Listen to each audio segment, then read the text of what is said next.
from a person that was the disciple of the reigning Grand Master at the time, which was Hansen Ma's dad. I won't use the names because that really probably would make any sense to you anyways. But anyways, so this is a very small system. It's taught in Hong Kong and a few areas in China by actually Hansen Ma, because he's been spreading it, and we practice it here in Newton, Massachusetts.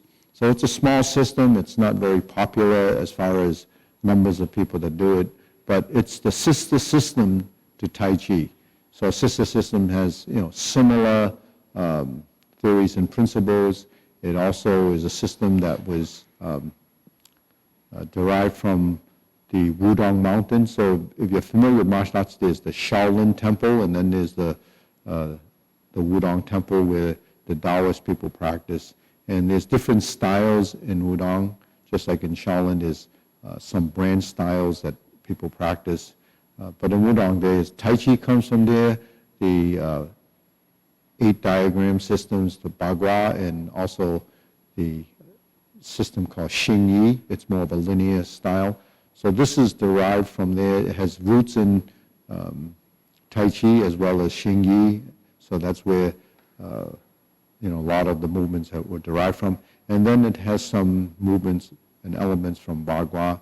And then as the system evolved, other theories and concept was brought in by, as in any system, teachers, as they evolve, they bring in some of their training methods. So one of our methods is really, and this is what my teacher has actually highlighted and magnified, is our approach to how we learn. And we do a lot of fundamental exercises to build sort of the scales of our movement, just like scales of the music. These are our fundamentals. And these fundamentals actually teach us how to move our body, like as in any system actually. You're learning to move your body in a specific way, learning how to use your strength, learning how to use your strength and putting those movements into your body, sort of highlighting the structure of your movements, and that involves the size of your movement and the type of strength, or sometimes classified as energy. So energy is really movements in direction and time. So this is what we try to do. So the shoulder width stance is pretty standard in what we do. So if you're following along, there's your shoulder width stance again. And we have these series of drills that we do just to help build coordination and some looseness. So if you're following along, if you're students here, you probably know these exercises as, so this is the introduction to Wudong Yet He Ng Hang Mon. So Wudong is Wudong, Yet He is one breath or single harmony, and the 5 elements. So it's housed inside a system. So this is what we do as this set of warm-ups. Now, if you've been following the videos, we have a set of warm-ups for everything that we do, or every style that we do. So they're really fundamentals.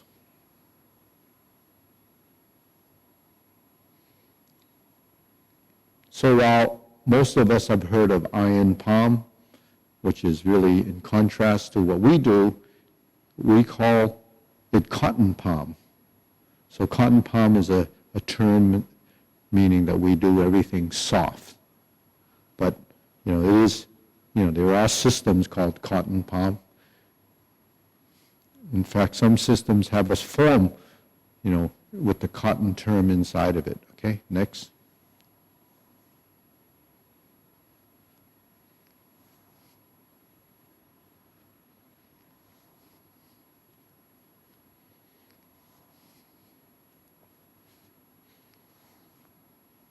So here, your movements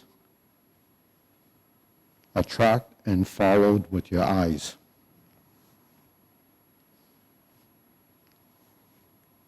So one of the things that's very unique about this is that the hands are moving together all the time. It's always constantly in motion.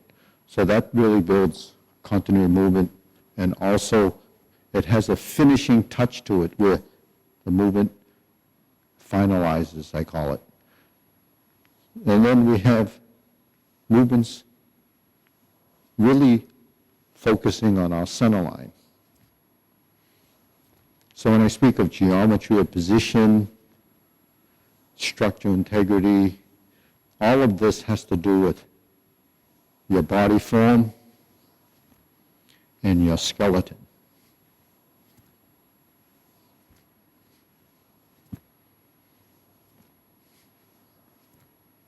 Okay, next.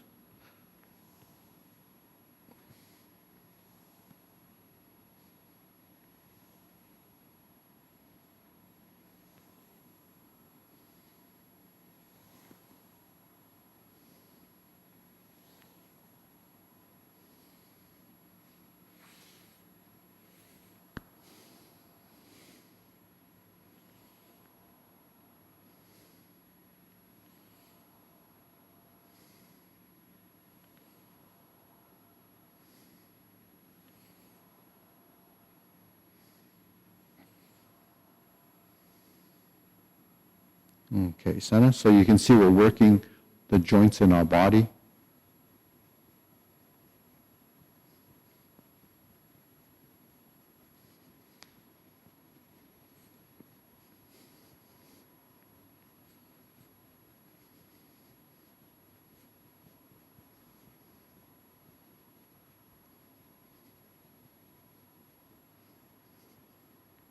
Okay, deep breathing.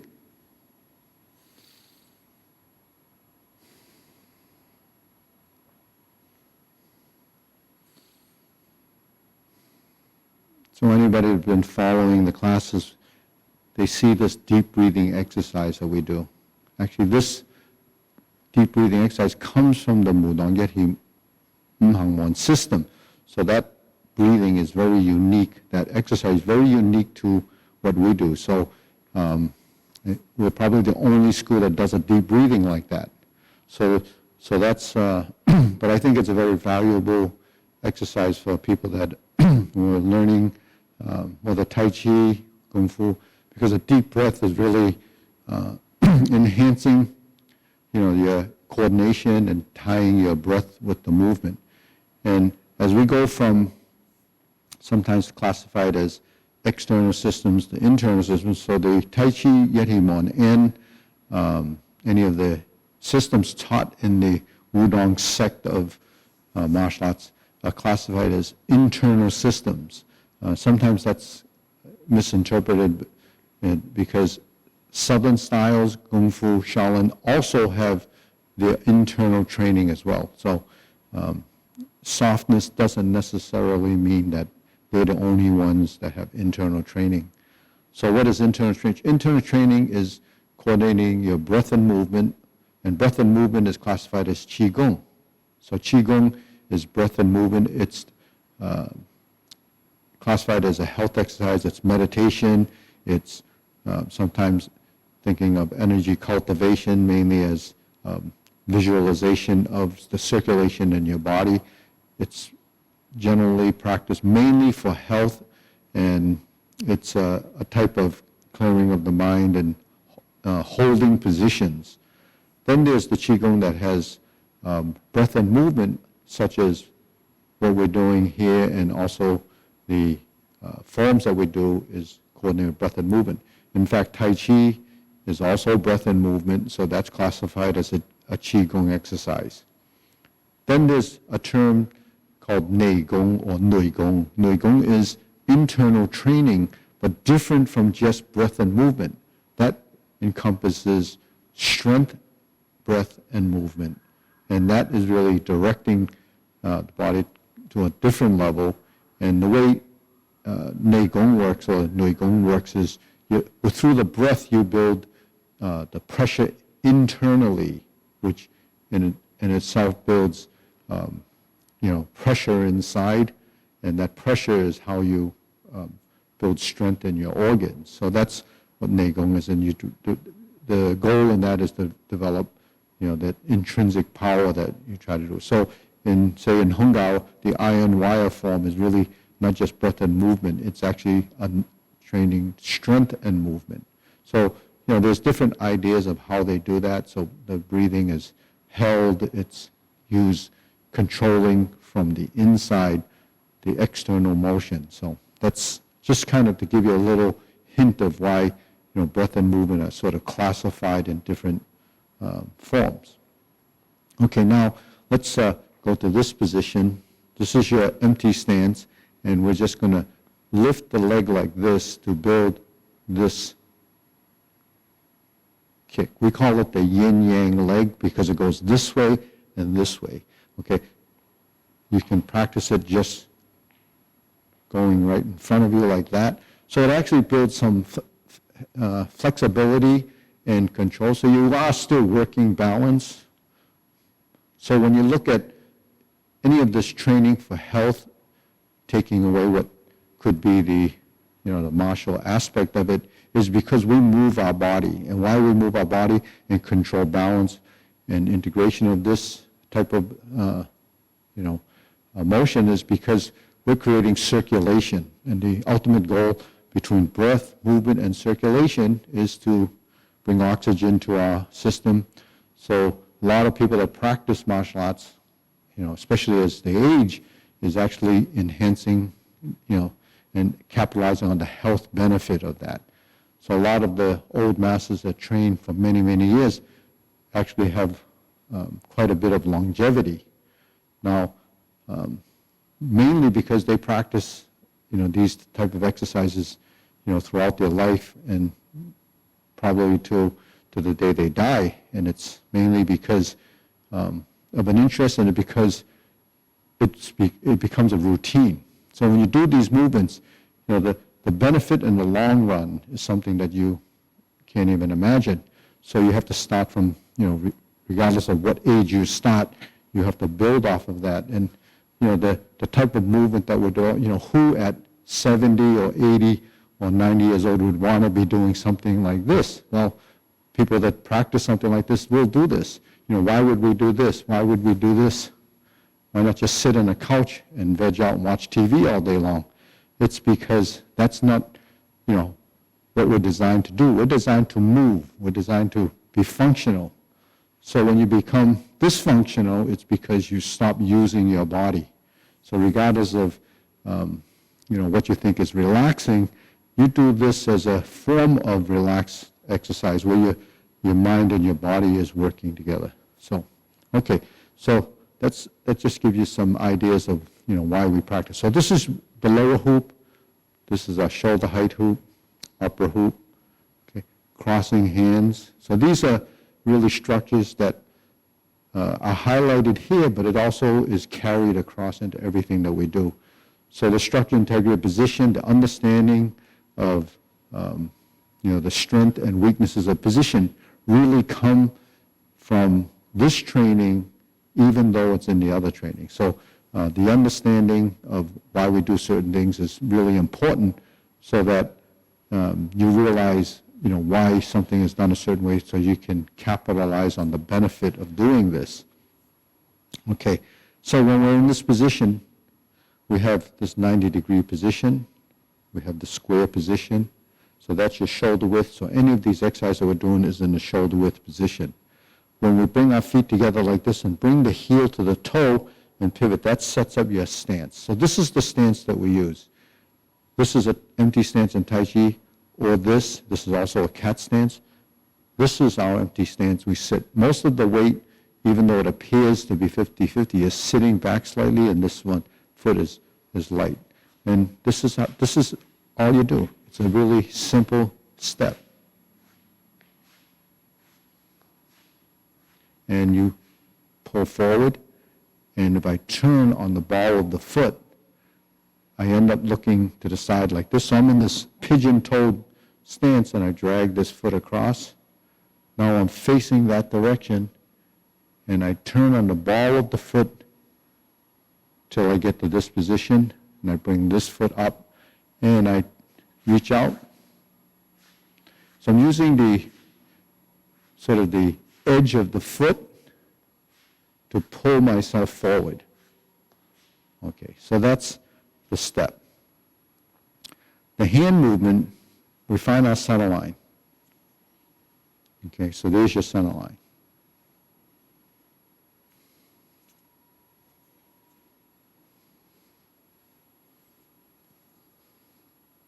Okay, so you want your thumb pointing toward the middle like this. Don't have your thumbs out like this. You're setting up your hand position like this, so you thrust to the center.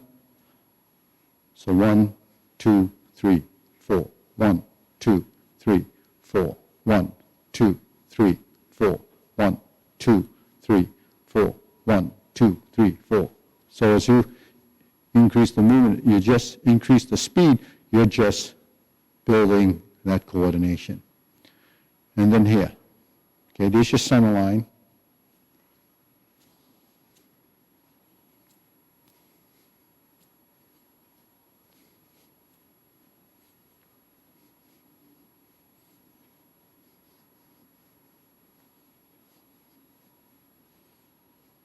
So that's a simple drill.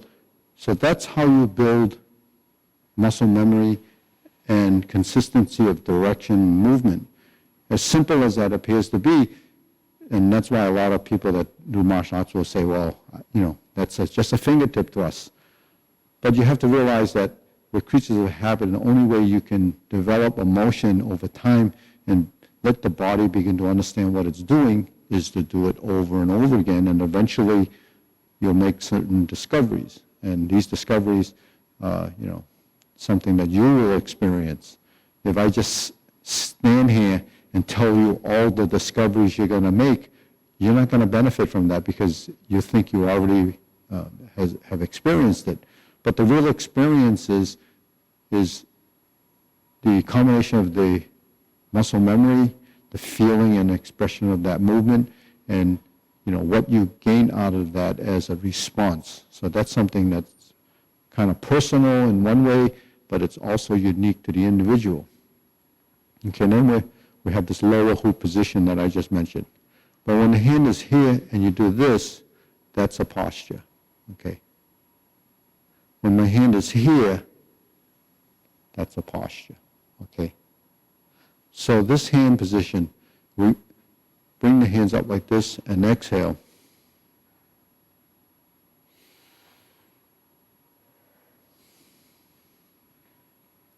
Is a breath and movement. So we lift up like this, we inhale, so you draw in and up, and you draw your stomach in, and exhale.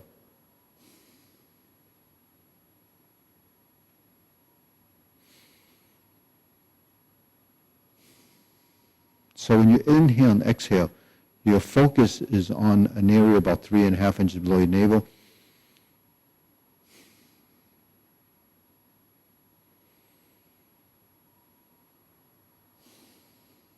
So your breath in an inhalation draws in, so you're breathing from the stomach or the abdominal area using your diaphragmatic breathing. So when you draw in, it's like your stomach is getting pulled in toward your spine. Then when you exhale, it pushes down. Don't let it protrude here. It goes down, and then you create a pressure down here. So that's how we breathe. Actually, all of the Tai Chi, all this is the same type of breathing. You can call it reverse breathing, where you inhale and it draws in, and exhale as it expands. Okay, inhale, exhale. So that's a concept, but it's actually a mechanical type of thing that you have to develop a coordination for, and then the breath eventually becomes aware in that kind of a breathing mode, and the breath is done through your nose, just like we say in the deep breathing. Inhale through the nose, exhale through the nose. Tongue touches the roof of your mouth. Okay, so that also applies when we do the form, and we inhale, exhale, inhale, exhale, inhale, exhale, inhale.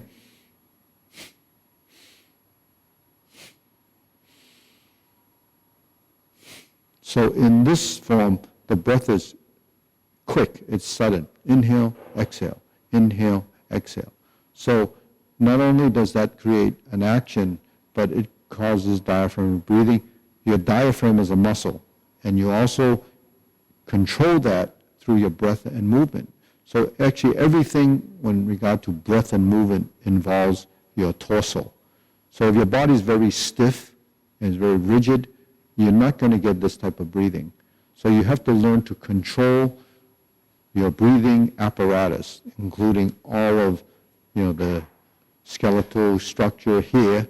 You're building the control of the sort of the intercostal muscles, the muscles that are around here, your muscles in here and the muscles down here. They all have to coordinate and tie in with that breathing. So when we're here and we take this first step, we inhale, exhale. Take a step, inhale, exhale.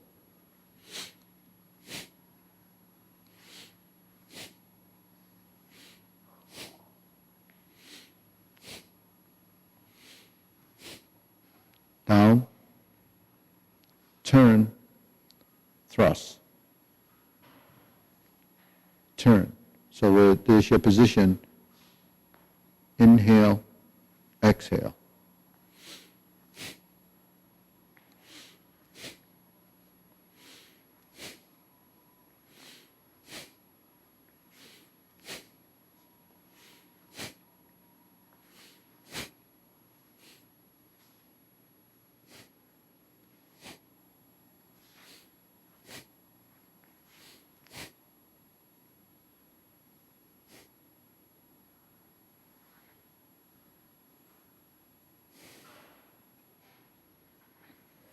So that essentially is the whole form.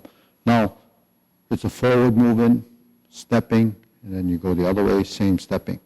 So it's as simple as it's the breathing form. So most systems that have a core central form that's a breathing form, that's the essence of their style. So that's a fundamental, and it's essential to do those movements.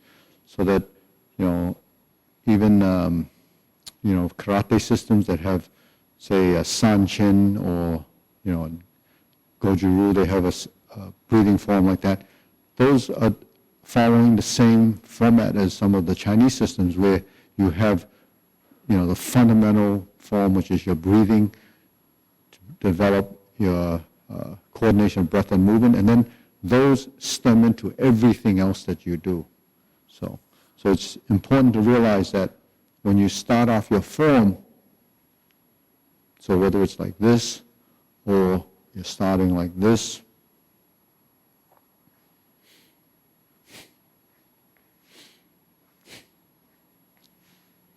you inhale.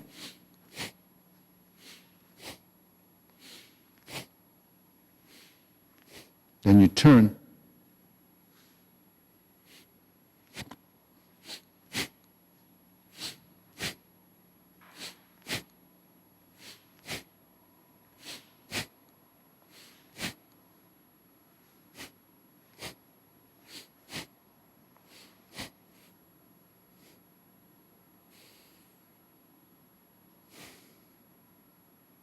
So that's what you have to practice. Get the coordination first over and over again, and eventually the movements will start to make sense. And, the uniqueness about these is the hands are doing different things and help, to get that coordination. It's helpful to break it down to find where that arm is, where that arm is, where that arm is, and then the integration of the body will eventually start to build, and it shows up as, one integrated motion. So when the hands move, it's like that. And this hand moves just like that. So it's really as simple as it looks, pretty complex, but there's tremendous value to doing that. Now, like in any system of martial art, when you do a muscle memory, sequential memory, body form, and imagery. So the imagery is the mental imagery. What does that movement look like? So that's kind of the trick. You look at the movement and then you try to capture that image. then you take that image and you transfer in the body. Why everyone looks a little bit different? Because the translation of what that image is varies with individuals.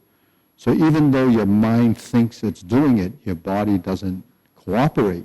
So that's something that only can change, through long-term practice, because either you're teaching your body or controlling certain components of your body to get it to work, or you have habits.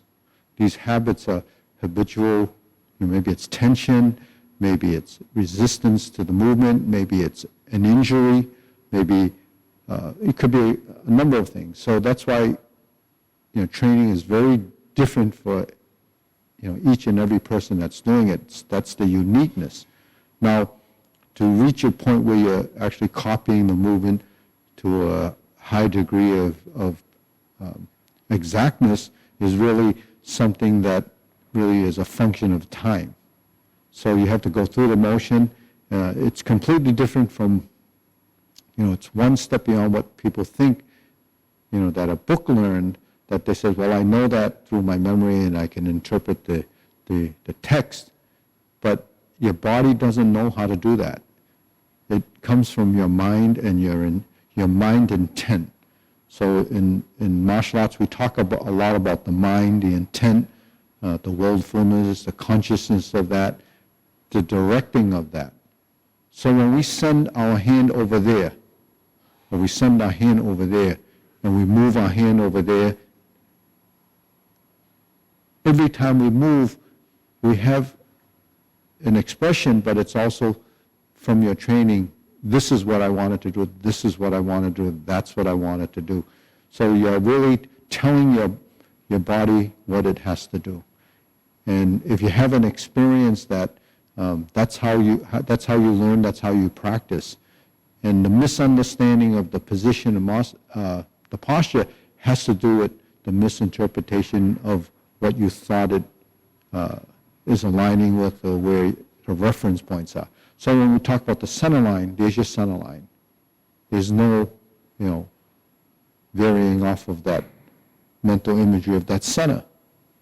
When we're in the shoulder width position or to the corner, to the 45-degree corner, there's no misunderstanding of where those corners are. So that's very precise. Okay. When we're in this position and we have more weight on the back leg, you would know that if you're like this, you can't move your front leg. You have to, and then move, accordingly. And then your spine should be straight. It's sitting here. So you would have a vertical spine here. So it shouldn't be tilted, your butt shouldn't stick out. So that's body posturing. So you have a posture, you have a position, the integrity of that position is what we're looking for. When we do these movements, you find your center line. When we do this, there's a chop to the center.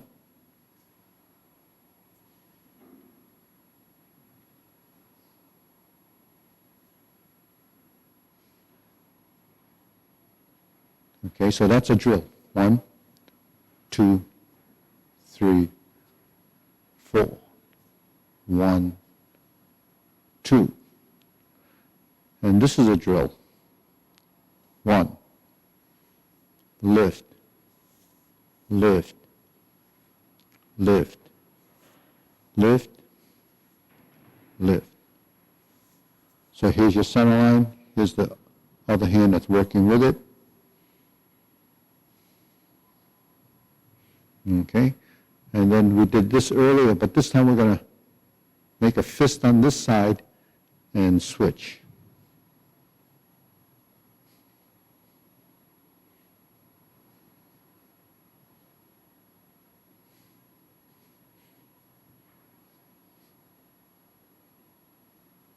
Okay, so that's the 3 exercises. And then we have a corner position like this and a corner position like this. So we're in this corner, Okay, so we're here. 1, 2, 3, 4. So you notice I'm just moving the hands so that you can learn the pattern of movement. So it's a circle, it's a circle, it's a circle. Okay, and then the cross hand position.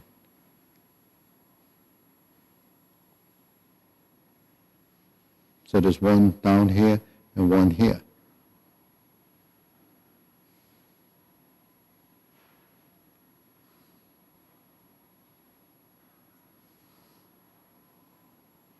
So those are 5 different hand postures, and we're going to go through the center and drill.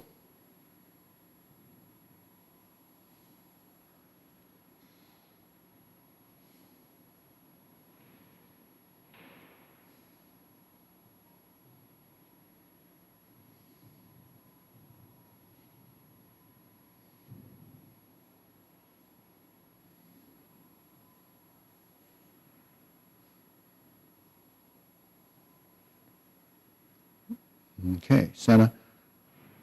Let's put the palms out. We've done this in the Tai Chi class. This is actually from the Morn.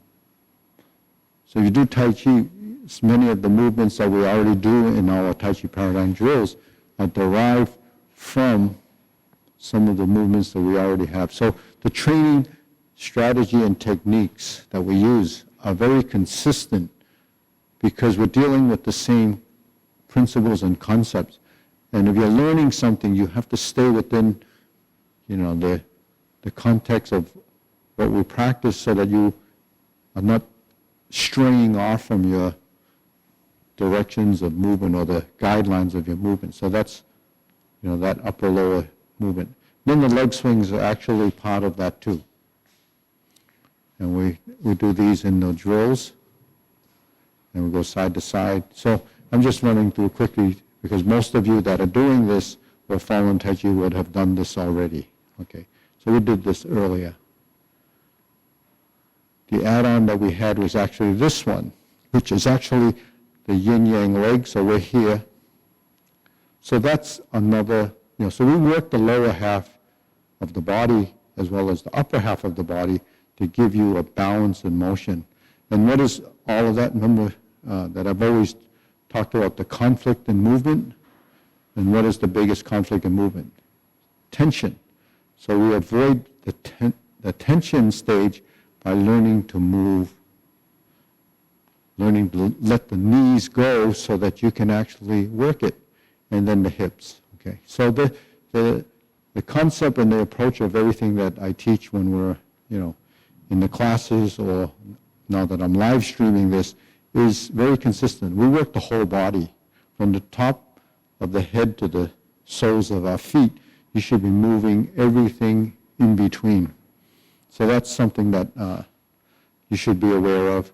So while you're following this, every class I try to bring in another, slant on what we're doing as a different take so that you can see that when you're learning, there's a consistency of the approach and a value, to the little bits of, it's called verbal transmission, that if you get the concept, then you can actually build it into your practice.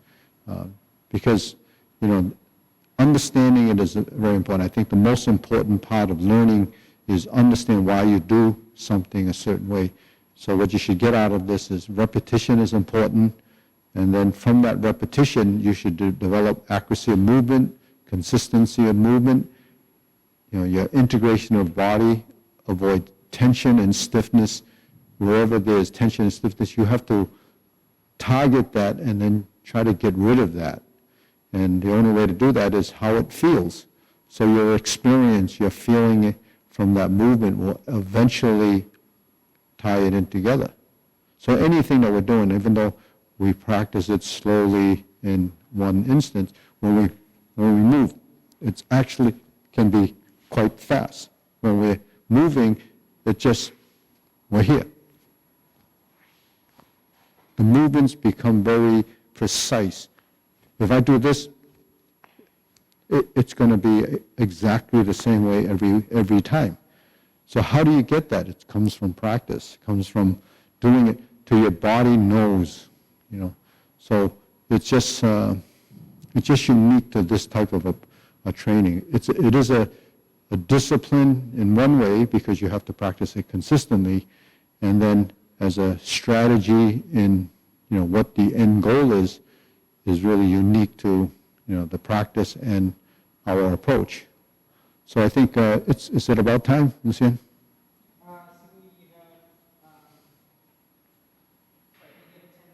Okay, so you know, most of you that have been practicing Yeti-Mon. Yeah. So most of you that have been practicing this, it's so different from everything else that you do. And actually, for most people that do martial arts, this style is not very appealing. And even my teacher said that, people, it's not, it doesn't capture the eye in the same way as something that's much more glamorous or something that people think is much more aesthetically pleasing because of the vast areas that it covers. It's pretty linear and it doesn't cover a lot of space. So for some people doing it, it could be kind of boring. So, but it's just the nature of the beast. So if you enjoy this, then you should just keep practicing it and you'll see the benefit in the long run. That's, you know, that's all I can say about it, that it is something that has to be, you know, taken not for granted, that you know it, that you have to work through it to see and discover what else is inside there that I haven't seen yet. So anyways, so that's the Mudong class intro for today, and you know, hope you got something out of that. You know, most of this stuff all of this stuff has been archived, so you can go to YouTube, give us a thumbs up in any of the classes that we've been doing. The thumbs up is good because it helps us build viewership, and subscribing helps us build that, and it's the only way, for me anyways, to know that people are getting something from this, so that it keeps me motivated to continue to do this. Because if there was no viewership, I would be standing here doing this, talking to myself, and I could do that at home, I think. So anyways, thumbs up, and I'll see you next Wednesday.